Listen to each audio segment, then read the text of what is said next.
10 months since the world was shocked at the announcement. Matthew Perry found dead in his Pacific Palisades home. And tonight, the investigation has taken a major step forward. And Eyewitness News reporter Tim Caputo is here live with the latest. Tim. And David, the U.S. attorney says Matthew Perry's substance abuse problems started in an unscrupulous doctor's office and ended with a street dealer, with his personal assistant helping enable his addiction at every turn.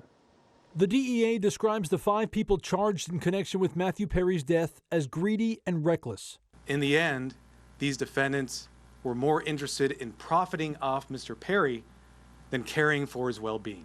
Facing the most serious charges, 41-year-old Jasveen Sangha, dubbed the Ketamine Queen, who wore a green Nirvana hoodie and purple hair while pleading not guilty in court today. She's accused of supplying the fatal doses that killed Perry last fall, using a broker as a middleman to provide Perry 50 vials of the drug for a whopping $11,000. A licensed physician, Dr. Salvador Plasencia, with the help of another doctor who formerly owned a ketamine clinic, is accused of charging the Friends actor significantly more, $55 grand for half as many vials. He wrote in a text message in September 2023, quote, "I wonder how much this moron will pay." We spoke to another patient of Dr. P, as he calls himself, who wanted to remain anonymous. She noticed a number of red flags, like rarely seeing him in person, instead simply texting symptoms to him. He quickly got back to me and told me what painkillers and medications he was going to prescribe to me, with very, very few questions in between. Dr. P's attorney admits the doctor did provide ketamine to Perry, but also says he followed best medical practices. If you look at the timeline and you look at the facts, Dr. P was not involved in the events leading up to Matthew Perry's tragic death. The DEA alleges Dr. P personally injected Perry with ketamine without proper safety equipment, including in a car in a Long Beach parking lot.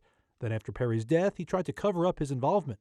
Defendant Plasencia falsified medical records and notes to try to make it look like what he was doing was legitimate.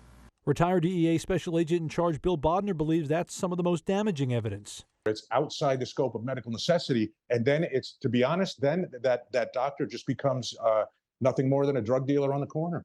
Finally, Perry's live-in assistant, Kenneth Iwamasa, was allegedly at the center of it all, working with both the licensed doctor and the so-called Ketamine Queen to help Perry acquire the drugs, while all those suppliers privately bragged about how much money they were making.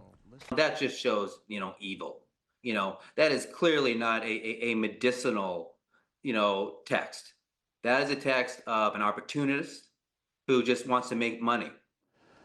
And the feds also say that Sangha, that so-called ketamine queen, was aware of the dangers of ketamine because she sold the drug to another man back in 2019 who died of an overdose that same day, and her family even reached out to her that day. Today, that judge revoked her bond, and she remains in jail.